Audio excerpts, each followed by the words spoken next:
କାନାକୁଣ୍ଡାରେ ପୁଣି ଅଘଟଣ। ଇବ୍ ନଦୀ କାନାକୁଣ୍ଡାରେ ବାମ୍ରାର 2 ଯୁବକ ନିଖୋଜ। ସୁନ୍ଦରଗଡ଼ ଜିଲ୍ଲା ବାଲିଶଙ୍କରା ବ୍ଲକ ଘୋଗର ପର୍ଯ୍ୟଟନ ସ୍ଥଳୀ ନିକଟ ଇବ୍ ନଦୀର କାନାକୁଣ୍ଡାରେ ଭାସିଯାଇ ବାମ୍ରାର 2 ଯୁବକ ନିଖୋଜ ହୋଇଥିବା ଜଣାପଡ଼ିଛି। ତଳସରା ଥାନା ଅନ୍ତର୍ଗତ ବାଲିଶଙ୍କରା ପଞ୍ଚାୟତର ଘୋଗର ପର୍ଯ୍ୟଟନ ସ୍ଥଳୀ କାନାକୁଣ୍ଡା ନିକଟ ଇବ୍ ନଦୀରେ ବୁଧବାର ଏହି ଦୁଃଖଦ ଘଟଣା ଘଟିଛି। ସମ୍ବଲପୁର ଜିଲ୍ଲା ବାମ୍ରା ବ୍ଲକ ଗୋବିନ୍ଦପୁର ଥାନା ମୁଣ୍ଡାଢିପା ଓ ଗୋବିନ୍ଦପୁରର 3 ଜଣ ଯୁବକ ଏହି ପର୍ଯ୍ୟଟନ ସ୍ଥଳୀ ବୁଲିବା ପାଇଁ ବୁଧବାର ଯାଇଥିଲେ। ନଦୀରେ ଗାଧୋଉଥିବା ସମୟରେ 2 ଜଣ ଯୁବକ ଭାସିଯାଇ ନିଖୋଜ ଥିବା ସୂଚନା ମିଳିଛି।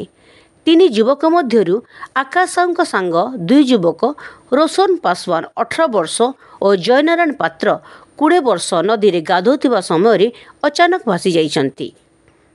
ଖବର ପାଇ ବାଲିଶଙ୍କରା ଅଗ୍ନିଶମ ବିଭାଗ ଘଟଣାସ୍ଥଳରେ ପହଞ୍ଚି ଉଦ୍ଧାର ପ୍ରୟାସ ଚଳାଇଛନ୍ତି, କିନ୍ତୁ ବର୍ତ୍ତମାନ ସୁଦ୍ଧା କୌଣସି ପତ୍ତା ମିଳିପାରି ନାହିଁ। 3 ସାଙ୍ଗ ଜୟନାରାୟଣର ବୁଲେଟରେ ଯାଇଥିବା ସୂଚନା ମିଳିଛି। ଯୁବକଙ୍କ ପତ୍ତା ମିଳିପାରି ନାହିଁ। ସ୍ଥାନୀୟ ଲୋକେ କହିଛନ୍ତି ଏଠାରେ ବୁଡ଼ି ଯାଇଥିବା ଲୋକଙ୍କ ପତ୍ତା ପ୍ରାୟ 48 ଘଣ୍ଟା ପରେ ମିଳୁଥିବା ନଜିର ରହିଛି। ଏଠାରେ ଉଲ୍ଲେଖଯୋଗ୍ୟ, ମାତ୍ର କେଇ ଦିନ ପୂର୍ବରୁ ବୁର୍ଲା ମେଡିକାଲ କଲେଜର 2 ଜଣ ଶେଷ ବର୍ଷ ଡାକ୍ତରୀ ଛାତ୍ରଙ୍କ ଦେବଝରଣ ଜଳପ୍ରପାତରେ ସଲିଳ ସମାଧି ଘଟିଥିଲା। ଧୀରେ ଧୀରେ ଜଳୀୟ ଦୁର୍ଘଟଣା ବୃଦ୍ଧି ପାଉଛି, ଯାହା ସଚେତନ ମହଲରେ ଉଦ୍ବେଗ ପ୍ରକାଶ କରିଛି।